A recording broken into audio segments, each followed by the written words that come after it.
Very, very good evening. Sunday, the 12th of January 2025. I hope you're all well, and my apologies for those of you who expect this timely sort of thing to take place. It's not never possible. It's just me with a whole host of old equipment that I've got to stroke and massage and sometimes kick to get it working properly. So that's how I am operating, and I've been operating for the last 5 years. I know many of you are new to me and you maybe a bit frustrated. My apologies.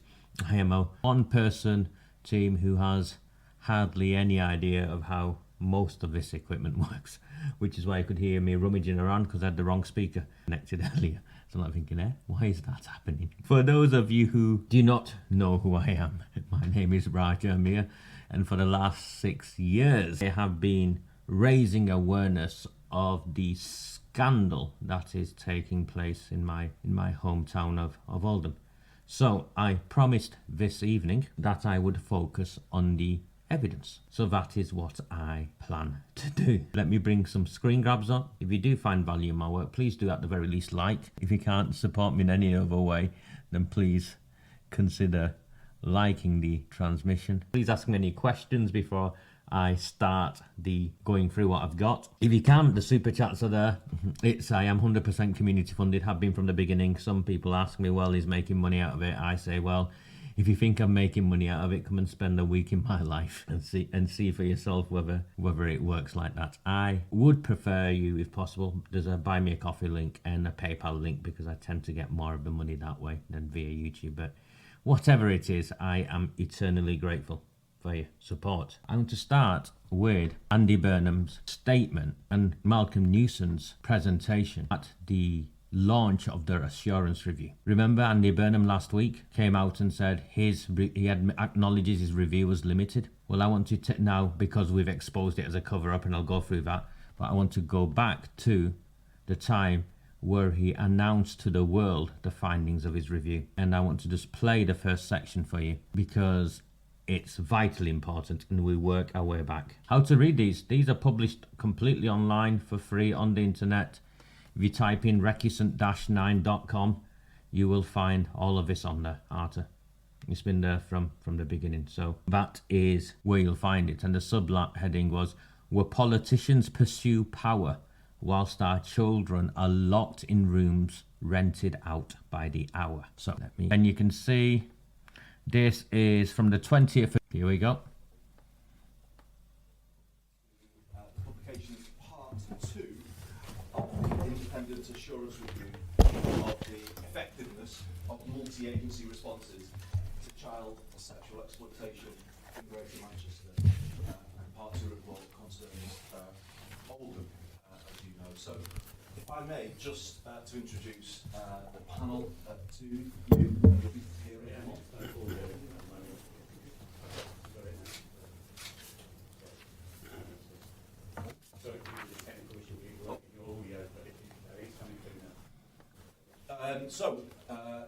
We're joined this morning by Chief Constable of Greater Manchester Police, Stephen Watson. Next to Stephen is Amanda Chatterton, Councillor Chatterton, the leader of Oldham Borough Council. Next to Amanda, Baroness Beverly Hughes, Deputy Mayor, Greater Manchester. And then far end of the table, Malcom. Sorry, that's my fault. He says, trying to work out how to turn the volume up.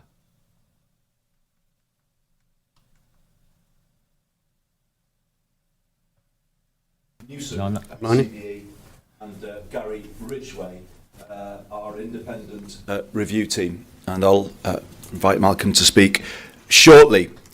So let me just, if I may, set out the background. I set up this overarching review shortly after coming into office in 2017 because I wanted people in Greater Manchester to be able to have confidence in our arrangements for protecting and safeguarding children. In 2005, a major investigation into child sexual exploitation in Manchester had been closed down at short notice, creating doubts that the wrong motives were driving decision-making. And there were allegations of similar elsewhere in the city region. Public confidence comes from a willingness to be unflinching in facing up to these claims and being honest about the past, however difficult that may be. It comes from establishing beyond any doubt that decision-making on this most critical of issues will be driven only by what needs to be done to protect our children and never by institutional or political concerns. And it comes also from a readiness to bring perpetrators to justice, regardless of the passage of time. It is never too late to face up to past mistakes, to say sorry to those who were failed, nor to prosecute those responsible for appalling crimes against children and young people. This review is helping us do all of those things, and slowly but surely allowing the public to have confidence again. Following the first report, Operation Green Jacket was set up by Greater Manchester Police, and it has so far led to 21 arrests. Operation Lytton, investigating abuse in Rochdale, led to charges against 8 people in March this year, with the trial set for next year. This progress has been achieved through a new GMP force-wide child sexual exploitation unit, which, as you will hear from the Chief Constable, is receiving an uplift in staffing so that it is ready to act on the findings of this Part 2 report. I think it is important for people in Oldham to know that this report and this process of inquiry in Oldham only came about because Oldham politicians had the courage to ask for it, knowing that it was needed to take their community forward. So I would like to thank the former leaders of Oldham Council, Sean Fielding and Aruj Shah, for the leadership they have shown, and this is being continued by the new leader of Oldham, Amanda Chatterton, and we will hear from Amanda shortly. But first, I want to invite Malcom Newsome to present the findings of his report. Malcolm. Okay, that was Andy Burnham's introduction to the findings of the Oldham Assurance Review back in 2022. I want to raise a couple of things with you, and what I'm going to do, those of you familiar with my style will know I play a bit, a comment, and we deconstruct things that way. First and foremost, in his introduction, Andy Burnham clearly fails to state or make any reference to any limitations in this review. If anything, his exact words are, this review is helping the public to have confidence again. So actually what he's saying is this review is A star and it's helping the public to have confidence again. No reference whatsoever in his introduction to any limitations whatsoever. Secondly, he says that the review has only come about because Oldham politicians asked for it. That is a complete and utter lie. The review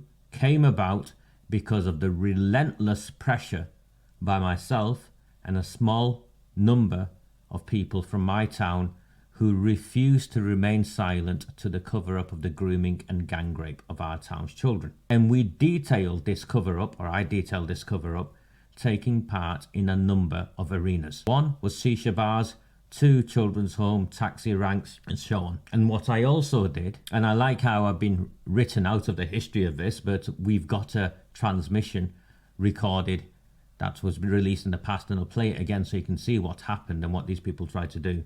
The only reason Sophie's case came back around was because I was contacted by her husband, a lovely gentleman who's since committed suicide, I believe as a direct consequence of all of this, who I assisted in getting her case retaken to where it now is, where she was given an apology, and it's global news of how a 12-year-old child was handed over by police officers in a police station to men who took her away and gang raped her, and another man who gang raped her, and another man who gang raped her. None of that would come out in the way it has if it hadn't been for her husband reaching out to me, and if it hadn't been for me putting the stuff out there that led to that. But what I wanted to make clear right from the outset is Andy Burnham makes no reference at all in his introduction to any limitations in his assurance review. I'll carry on playing it. Please, if you're finding value, I've got 1,500 flashing up, so I presume some people are joining late, but there's definitely 500 of you watching right now. At the very least, press like. If you can, please buy me a coffee, buy me a samosa. There's a PayPal link. I am 100% funded by you. And every day at the moment I expect my door to be kicked in and for me to be dragged off to a police station. So please, if you can, support me. Good morning, everybody. In November 2019, we were asked by Oldham Council and the Mayor of Greater Manchester to undertake a review into safeguarding practices in the Borough of Oldham. Our terms of reference required us to provide assurance regarding allegations made on social media about the risks posed to children in Oldham from child sexual exploitation. We were asked primarily to focus our review between the periods 2011 to 2014, but had authority to extend this timeframe, if necessary, to enable us to provide the necessary assurances. We acknowledge the significant strength of feeling locally in relation to this review and the commentary on social media. We are very grateful to the many individuals who have given their time to support us in our work, and also the immense amount of work to recover the significant amount of documentary evidence we have reviewed. We believe we've produced a thorough, diligent and independent report, not influenced by any party, and have set out in the appendices the significant amount of evidence we have considered before reaching our final conclusions. We've set out in Chapter 1 a summary of our key findings. These are covered in more detail in the respective chapters that form the body of the report.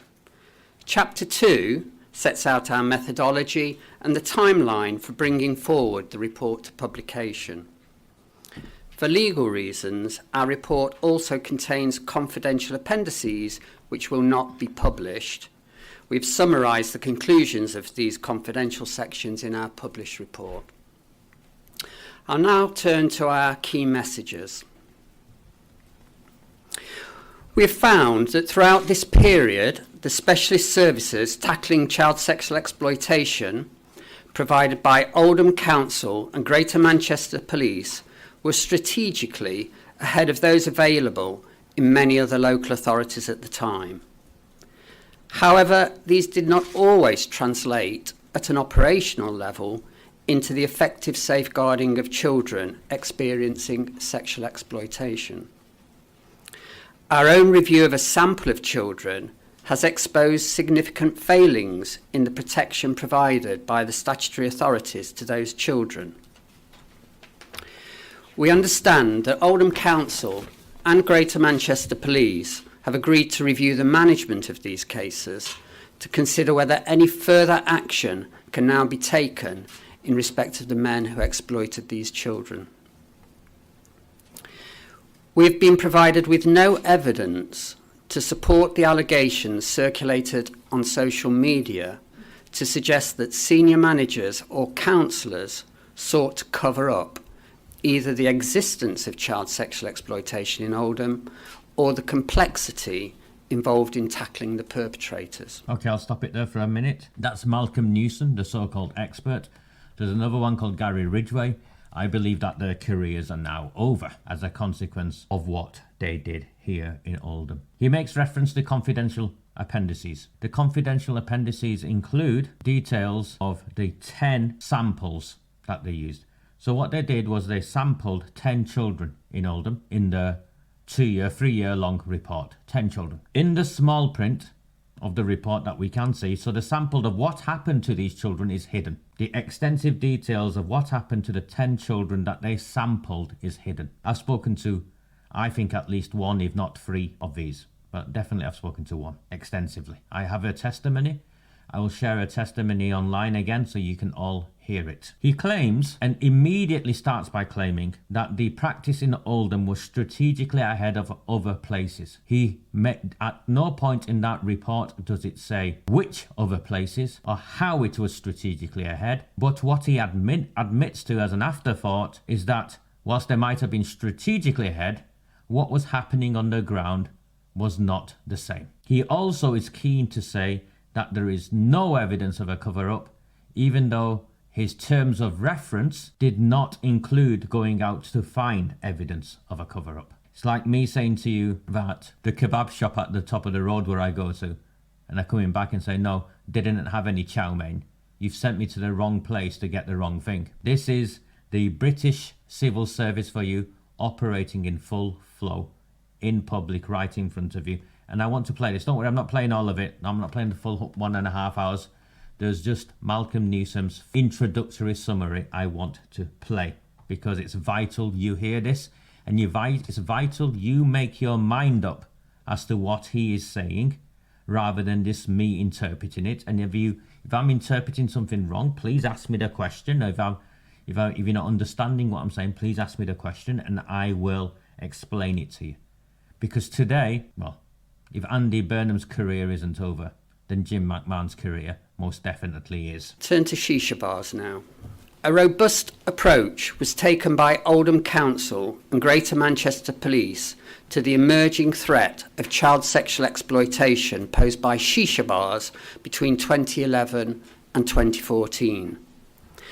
Nonetheless, we have found evidence that a small number of children who were known to be sexually exploited were visiting shisha bars throughout 2011, 2012. Blink and you've missed it. He claims that the council and the police had a robust approach to shisha bars, to CSE and shisha bars.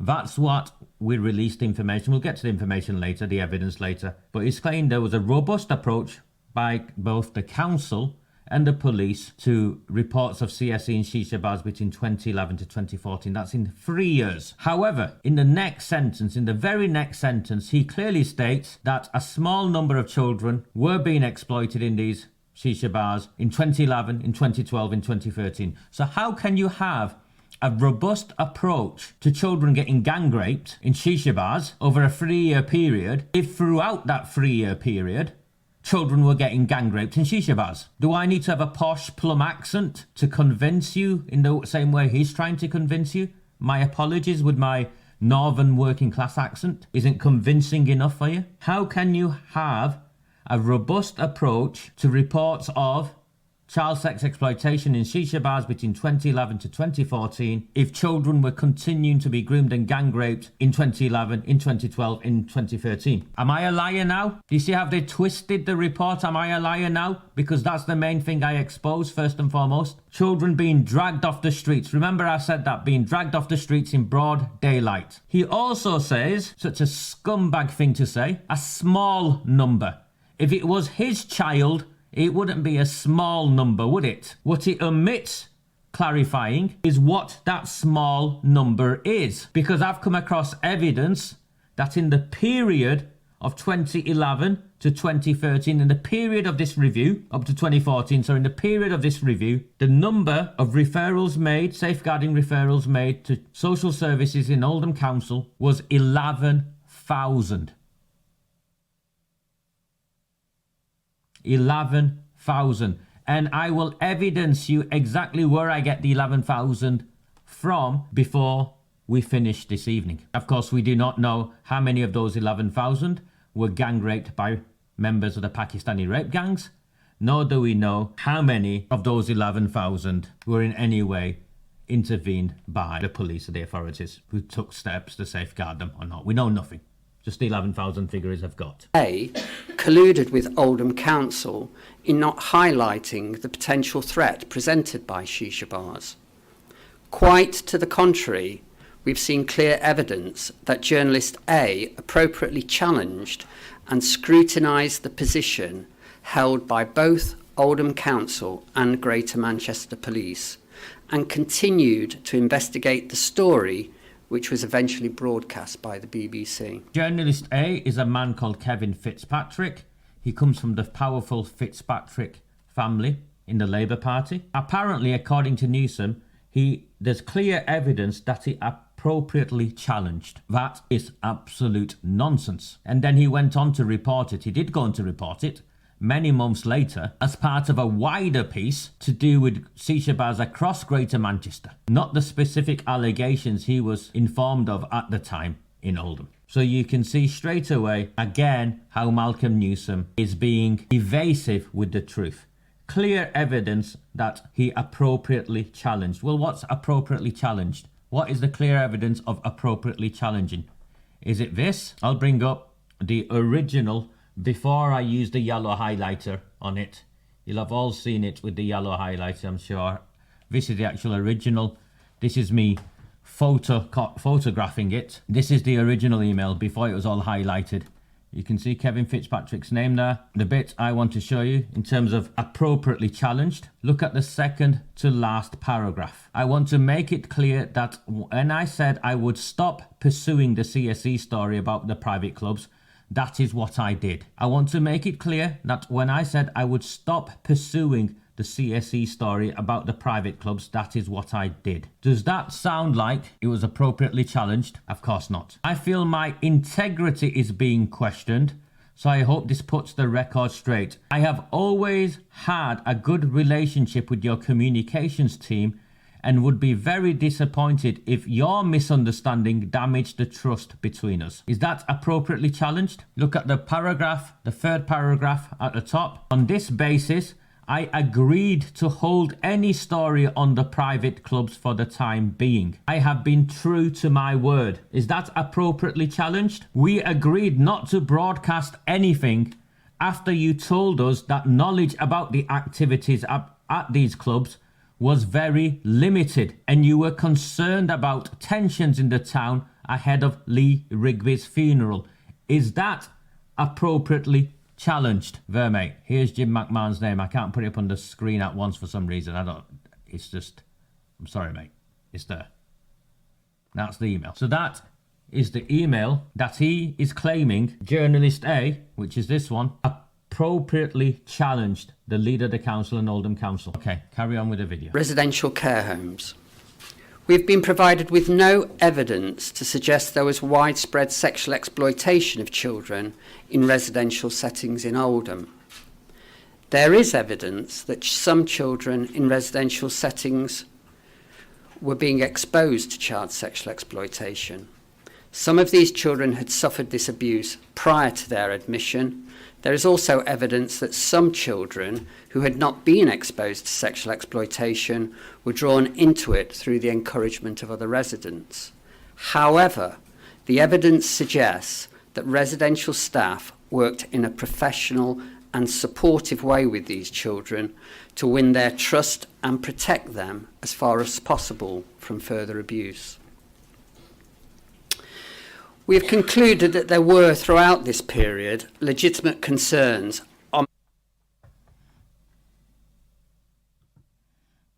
residential care homes. No evidence, not of CSE, of widespread CSE. The word he's introduced there is widespread. What is widespread? 80%? 90%? There is no evidence of widespread. The word widespread is to damage limitation and to try and evade from outright lying. Some children were drawn into CSE, were drawn into as though they are active partners in it. We put our children in care homes and some children were drawn into it as though they're active partners in it, but it's okay because he then quantifies it by saying, oh, but they were getting gang raped before they came into care. Then he has the audacity to try and excuse how other children who had never had anything to do with CSE had demonstrated no risk-taking behaviour, nothing. They might have been put in care because the mum was a drug addict, I don't know. These children were apparently groomed by the other children. So it's the other children's fault that children who were never at risk of getting gang raped by Pakistani men were now subsequently gang raped by Pakistani men. I'm not making any of this up. All I'm doing is picking up exactly what he's saying and deconstructing it. And all the time he's saying some evidence, some children. How many is some children? How many is some children? The next bit I want you to listen to. To consider whether any further action can now be taken in respect of the men who exploited these children. We have been provided with no evidence to support the allegations circulated on social media to suggest that senior managers or councillors sought to cover up either the existence of child sexual exploitation in Oldham or the complexity involved in tackling the perpetrators. Turn to shisha bars now. A robust approach was taken by Oldham Council and Greater Manchester Police to the emerging threat of child sexual exploitation posed by shisha bars between 2011 and 2014. Nonetheless, we have found evidence that a small number of children who were known to be sexually exploited were visiting shisha bars throughout 2011, 2012 and 2013. We have found no evidence that a BBC journalist, who we refer to as Journalist A, colluded with Oldham Council in not highlighting the potential threat presented by shisha bars. Quite to the contrary, we've seen clear evidence that Journalist A appropriately challenged and scrutinised the position held by both Oldham Council and Greater Manchester Police, and continued to investigate the story, which was eventually broadcast by the BBC. Residential care homes. We've been provided with no evidence to suggest there was widespread sexual exploitation of children in residential settings in Oldham. There is evidence that some children in residential settings were being exposed to child sexual exploitation. Some of these children had suffered this abuse prior to their admission. There is also evidence that some children who had not been exposed to sexual exploitation were drawn into it through the encouragement of other residents. However, the evidence suggests... You've heard that, yeah? We're all there, DC? Yes, Julie, twisting the truth. Drawn into it by other residents, yeah. Who has the duty of care? That residential staff worked in a professional and supportive way with these children to win their trust and protect them as far as possible from further abuse. We have concluded that there were, throughout this period, legitimate concerns on the part of both the council and the police that the high-profile convictions of predominantly Pakistani offenders across the country could be capitalised on by a far-right agenda and lead to the victimization of the Pakistani community. You absolutely heard that right. Andy Burnham's review team talks about quantifying why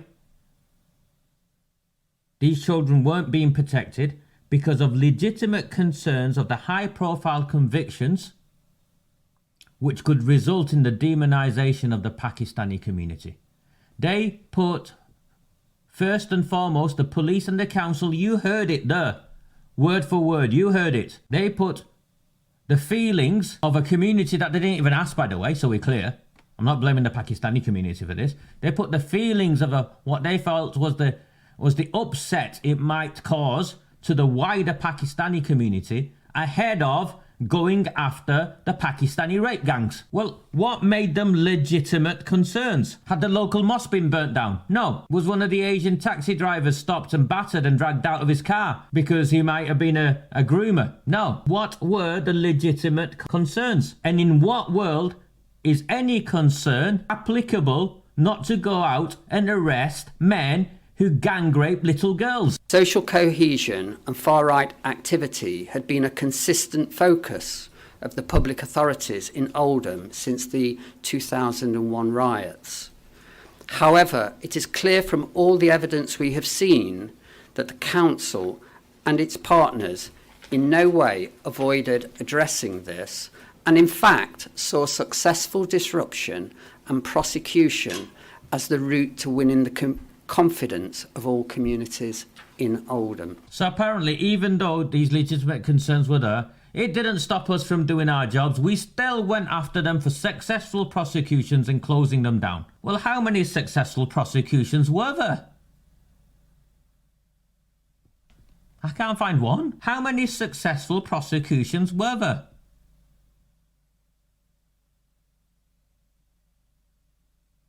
We know you've admitted the shisha bars operated in 2011, 2012 and 2013. So the 4-year period or the 3-year period, however window you decide that, for at least 3 of the 4 years, they operated where children were being groomed and gang raped. You confirm that in residential homes, children were being groomed and gang raped. Not just those who were put into those homes to protect them because they'd already been caught up in that vicious world, but also children who had nothing to do with that world were being exploited simply because they'd been put in care. You've admitted all of that. So I want to know how many groomers were prosecuted, how many members of the trafficking gangs were prosecuted, and how many of the customers, the thousands of customers, were prosecuted. Is it 0, 0, 0? Because if there were numbers, we would be given numbers, wouldn't we? And in the background of all of this, I've got this figure, 11,000 safeguarding referrals. Carry on. Taxi licensing. We have concluded that we've been provided with no evidence to suggest that senior managers or councillors sought to cover up the potential exploitation of children by local taxi services. We have found that the council licensing panel had previously approved several licences to individuals who had been either accused or convicted of serious sexual offences. However, this serious weakness was recognised in subsequent years, and the council strengthened its licensing policies in line with the more robust national guidance. No evidence senior managers or councillors were involved when it came to taxis. Next sentence, the council's licensing panel were responsible for continuing to let men who'd been accused of or convicted of serious sexual offences continue to drive taxis. Well, who the sits on a council licensing panel if it isn't councillors and senior managers in the council? Does the bloke from the mosque sit on it? The kebab shop guy? The local heroin dealer? Who sits on the licensing panel, It is senior manager of the council and councillors. They all sat there listening to this shit. They all sat there listening to this. And he owns up to taxi drivers being allowed to have their licence even though they've been accused or convicted of serious sexual offences, but is kind of wishy-washy as to serious sexual offences against who? How many? Remember, in a town like mine, at most towns across the country, taxis provide a valuable service, an essential service to ferrying around children to schools, particularly those who are vulnerable. And when I brought the allegation forward of taxis, it was specific to a firm called Telecars, where a friend of mine, a taxi driver, came to me distraught of how he'd found a child in a very bad way. He wouldn't go into graphic details, but because he isn't that sort of man, but it was very clear to me with the look in his eyes what he meant by a very bad way. He took her back to the taxi office, made the girls in the taxi office phone the police, phone an ambulance. No reference to any of that, or no reference to how when he chased it up, because he's a family man, genuinely concerned, the police told him, Mr. X, if we start arresting one, we wouldn't know where to stop. But no evidence of senior managers or councillors, yet the licensing panel is made up of senior managers and councillors, and that licensing panel renewed the licence of I don't know how many individuals who then were accused or had already been convicted of serial sexual offences against, well, I would imagine it's children. If it was adults, he would have said it's adults. But it's okay. They fixed it in subsequent years. They fixed it later. And now turn to Sophie. We have considered a specific complaint by a person we refer to as Sophie. In 2019, Sophie wrote an open letter to the leader of the council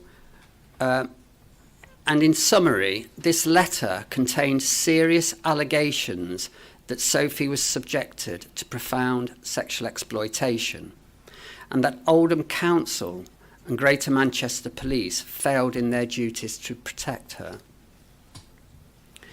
Sophie also complained that when these shortcomings were raised with both Oldham Council and Greater Manchester Police, they failed to investigate them appropriately and denied any failures on their part. We have concluded that the interventions of both the Council and Greater Manchester Police and the investigations into her allegations fell far short of what was required to protect Sophie, who was only 12 years old at the time of her abuse. Furthermore, we have concluded that these failures have been compounded by the denials that have subsequently been issued to Sophie and also to the chair of the Home Affairs Select Committee at the time. This lack of candour feeds the view that both agencies were more concerned about covering up their failures than acknowledging the harm that had been done to a vulnerable young person. We found no evidence that this approach was influenced by the leader of the council at the time or any other politician. However, we recommend in our report that both Greater Manchester Police and Oldham Council publicly acknowledge these serious failures and apologise to Sophie.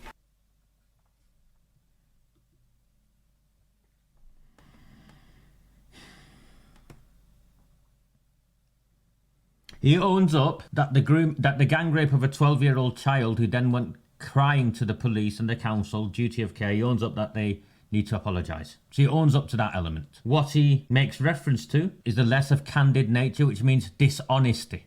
Less than candid basically means dishonesty in posh English talk of the council in terms of issuing denials, not just directly to Sophie and her husband, but to the chair of the Home Affairs Select Committee. The Home Affairs Select Committee is one of the most powerful government committees in this country. They got involved. They're up to the council, and I've got their response here. And the response says, she's vexatious, too much time has passed, the passage of time.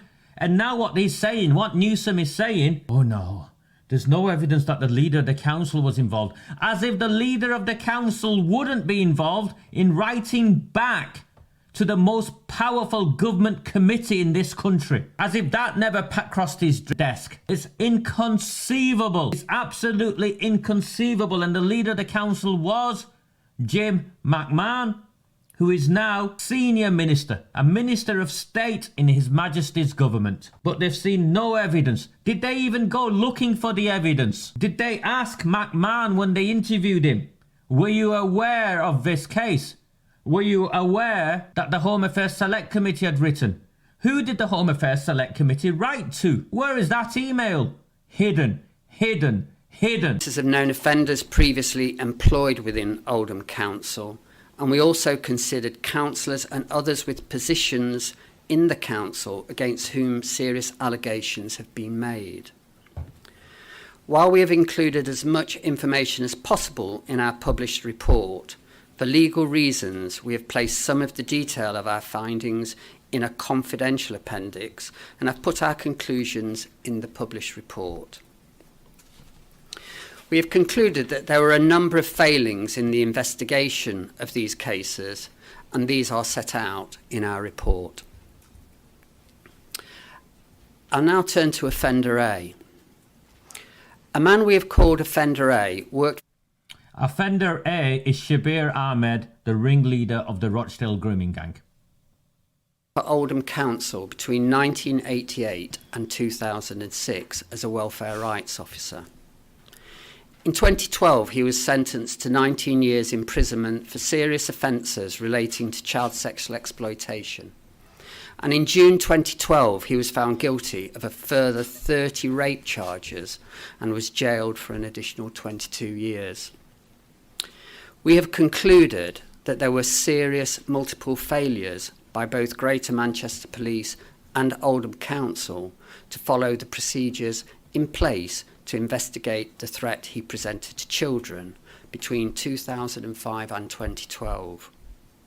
We believe that if the appropriate procedures had been followed, his offending behaviour could have been addressed at an earlier stage, and potentially the abuse of his subsequent victims may have been prevented.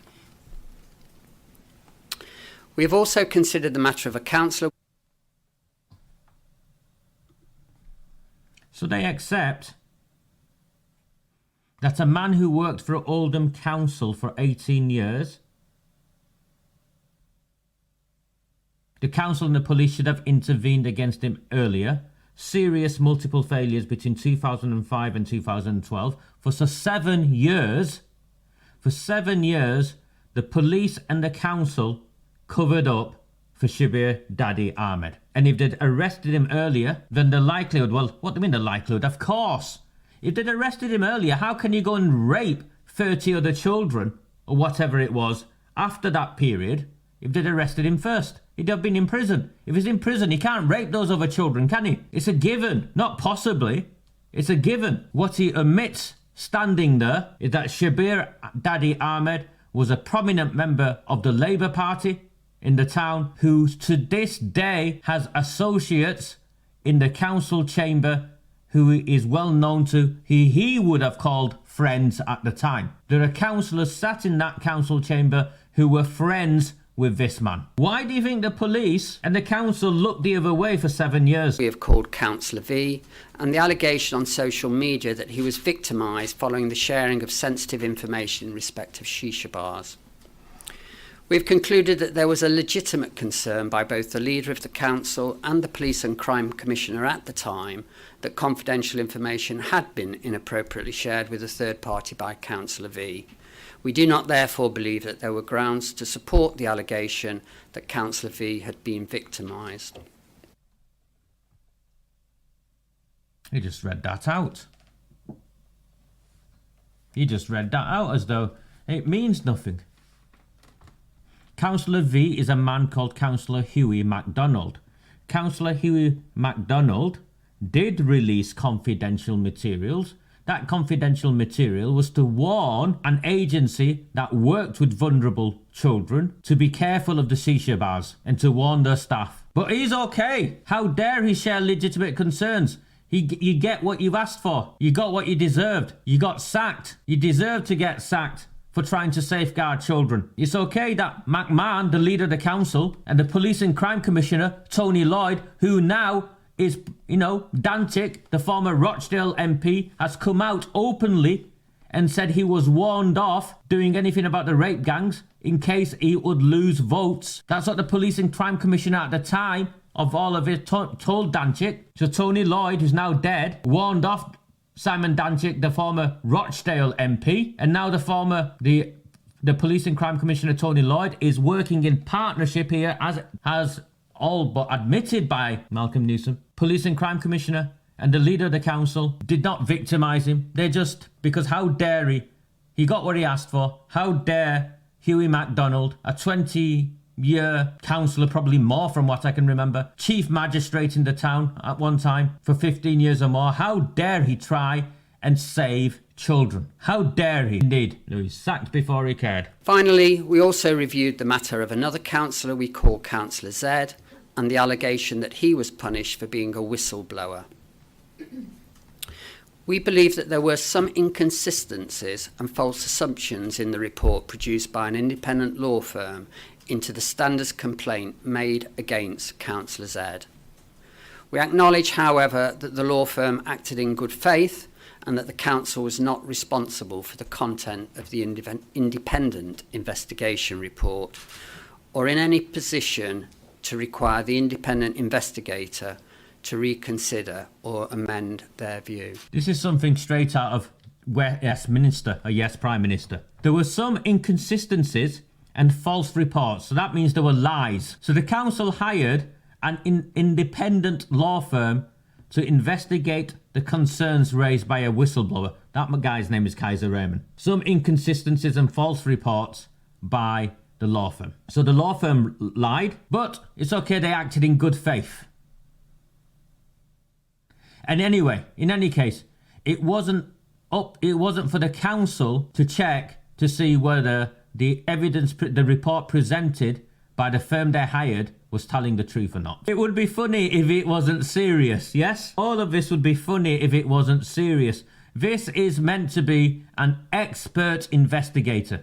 Malcom Newsome, I think is it CBE, Commander of the British Empire, is meant to be an expert investigator. In conclusion, we would emphasise that during the period covered by our review, the strategic intent of senior leaders in Oldham was to tackle child sexual exploitation, and in that regard, they were ahead of many local areas.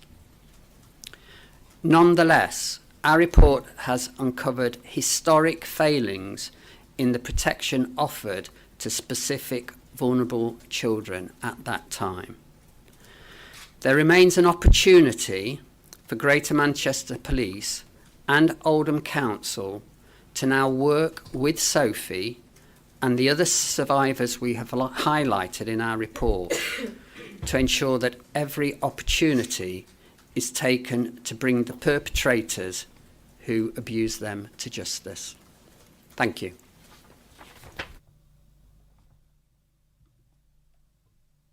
In conclusion, the intent was to tackle. So we had the best of intentions. It's like my friend who's an alcoholic.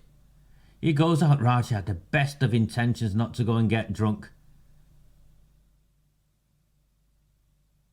Or the gambler, I had the best of intentions not to blow this week's wages at the casino. Well, your intentions aren't what you measured by. It's your actions, particularly if you're the police, or if you're the local authority, or if you're the councillors, the council leader, whatever, the politicians. Your intent is not what you are measured by. Nonetheless, historic failings into their sample group. Do you know how many they sampled? They sampled 10 children. Do you know how many they found historic failings in? All 10 children. So all of the 10 children that they sampled, because they won't say how many children there are, so they only did a sample. Is that not a limitation in its own right? Forget we didn't have the powers. When you don't, when you do have the powers and you still fall short, that's not a limitation, that's a cover-up. Watch this next bit by Burnham. Thank you very much indeed, Malcolm. And can I thank you too, Gary, both of you, for the painstaking way in which you've put this thorough report together, and we are all deeply grateful to you both. Could I now invite Councillor Amanda Chatterton to respond? A matter of public record, Burnham refers to the report as a thorough report, painstakingly put together. Burnham's own words, thorough report, painstakingly put together.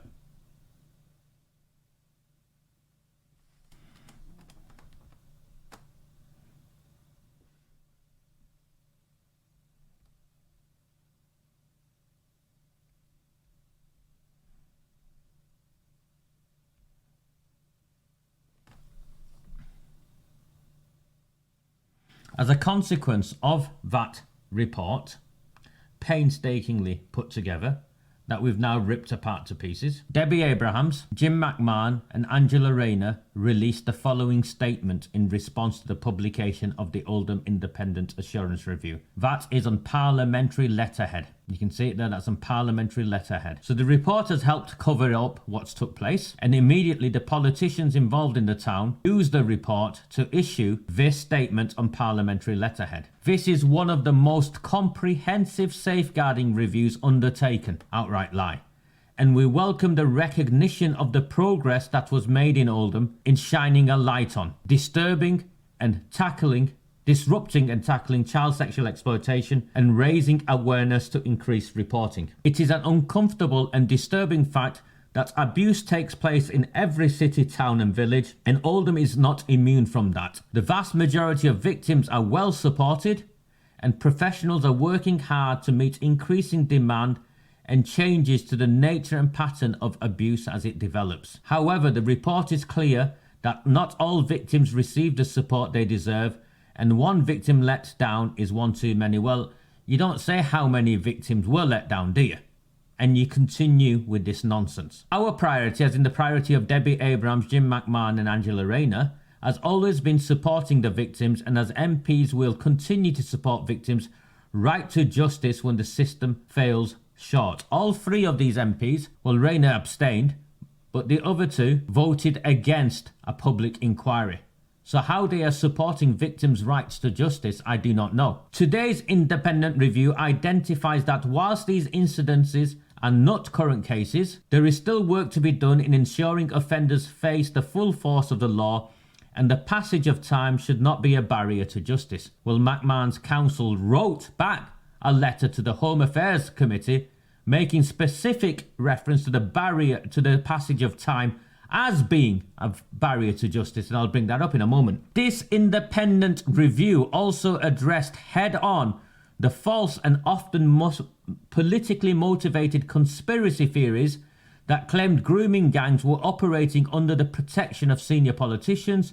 The review was clear that there is no basis for these accusations, and we are pleased that the report draws a line under this. We hope today allows trust in the system to be rebuilt, so that victims who have not already come forward have the confidence to do so. So this is how a British-style cover-up works. Members of the community outraged that their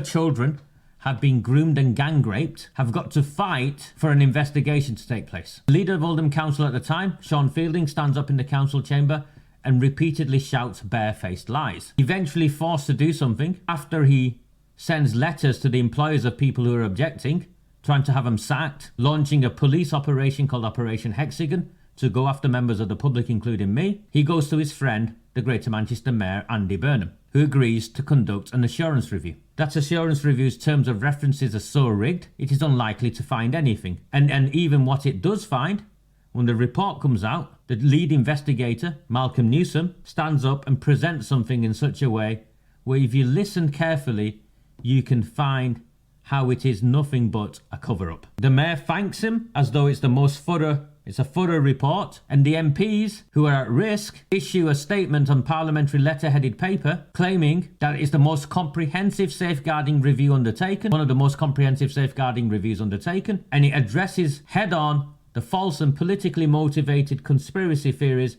that claim grooming gangs were operating under the protection of senior politicians. Well, let's look at the evidence. Thank you for the super chat. Let me just get a drink, please, and then I'll look at the evidence. If you find value, please consider buying me a coffee. Using the PayPal link, I'll just top up my Vimto, and I will go through the evidence. I've wanted to do this for some time, and then you can see, you can judge for yourself. And I'm sure you're already judging for yourself. That's why I wanted to do it backwards, really. Start with the report to show what's been presented and how it's been presented, and then go back to the evidence that started all of this.